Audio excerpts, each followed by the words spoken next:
Cop pulled me over and I called 911 and lied to get out of going to jail. The blue and red lights flashed menacingly in the rearview mirror, casting an ominous glow over the dashboard.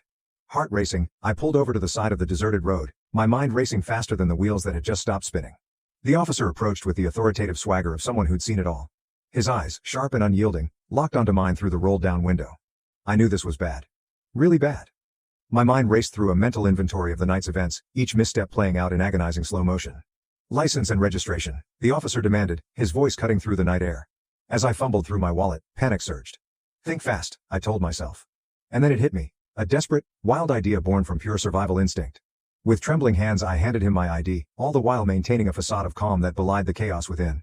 "I'm sorry, officer," I began, my voice shaking just enough to appear sincere. "I called 911 just a few minutes ago. My wife's in labor and I'm rushing to get to the hospital." The lie hung in the air, heavy and pregnant with consequence. For a moment, the officer's steely gaze faltered, softened by a flicker of doubt. "911?" he questioned, his tone softer now, tinged with curiosity.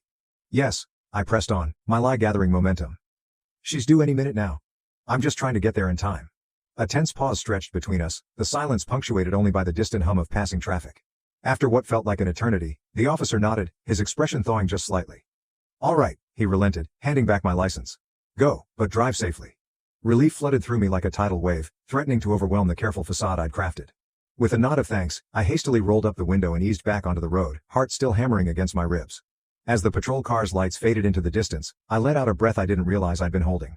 The adrenaline rush of narrowly escaping the clutches of justice mingled with guilt, but for now, survival had won out. With every mile that passed, the weight of my lie settled in. But in that crucial moment, faced with the cold reality of consequences, I'd chosen survival, whatever the cost.